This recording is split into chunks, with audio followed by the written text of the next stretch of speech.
Alright, so this is going to be a video about checking all your connections on your bike for issues. So for example, maybe your bike doesn't power on. So to start with that, make sure your battery's out of deep sleep. And to get out of deep sleep, you would just plug the charger into the battery just for a couple seconds. You'll see the light go from green to red. Then you can close the cap. And then make sure that your battery tumbler is turned to the on position so your bike has power. And then you can boot it up. So this bike turns on, but let's just say we don't have a throttle.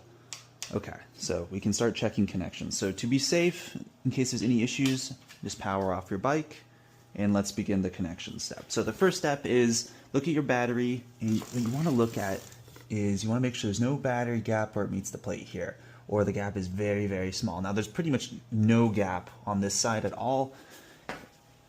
And then we'll check the other side. And there's like a little space here, but that's not bad at all. That's fine. So the battery is fully seated and you have a good connection here. So that's the first thing you want to look at. And then the rest, I'm going to start looking at the cockpit here. So you can see that this is one of your brake sensors. These are very easy to pull out. I'm going to leave this one unplugged because I'm going to show you something later about that. But you would want to plug that back in, but I'll cover that in a second. Now you can see that your brake is all good. You can see here, this is your throttle. So I did unplug this. Not fully, but mostly earlier, which is why there is no pedal assist power. But you would want to check here, here. This is your throttle. And then this one here, this sort of like triangular green one, this is for your display. So you want to make sure it's fully seated, and you can just sort of follow the cables down here to your light. Obviously make sure your light is plugged in.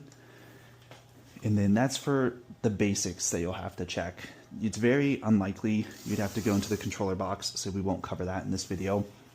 But the other connection, if you have motor issues, it's going to be hard to see as your motor cable comes out here, and it's usually zip tied. You would want to make sure, if you can see, there's like a dial here. It's for a threaded connection, and oftentimes there's a zip tie behind it to keep it sort of locked in. You want to make sure this is fully seated here, and then you would also want to check the gaps to make sure that no cable or wires being hit by the tire, or for example, down here is getting hit by the rotor. Now these are all pulled away. If they are too close for comfort or they're getting damaged, you'll have to inspect the damage. If it just hits the sheath on the outside and it doesn't damage the internal wires, then you can just put some electrical tape over it and pull it further away. If it does damage the wires, it most likely will need to be replaced. But you can always cut the zip ties and pull it away and re-zip tie it if there is some issue with it. Now going back to here, I'm going to turn the bike on. Just show the throttle issue really quick. So obviously throttle's not working, but let's put it like pedal assist, 4. I'm gonna move it. So we have power. So like a customer would say, we have power while pedaling, but no throttle power. So, and we're just gonna plug your throttle in. Okay, so that'd be for that connection. Now you'll see I still left this brake sensor unplugged. And so an easy way to check if your brake sensors are working is you'll see you have a running light here. And I'm going to press your left brake sensor here. Once you press it, your brake light will activate. For the one that is unplugged, you'll see I'm pressing it right now. It's not activating. So that's a very easy way to do it. When you press a brake sensor, like for example, your throttle, it cuts power. Let go, throttle, power comes back. So it's a safety feature. And then, so I'm going to turn that off really quick. And you'll see on the brake sensor here in most of your connections, like there's a little arrow here.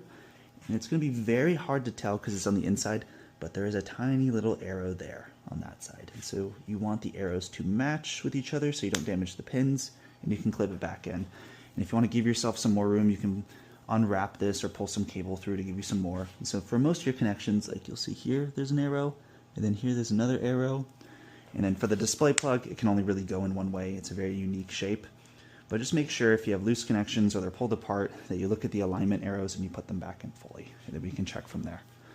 All right, hope this helps.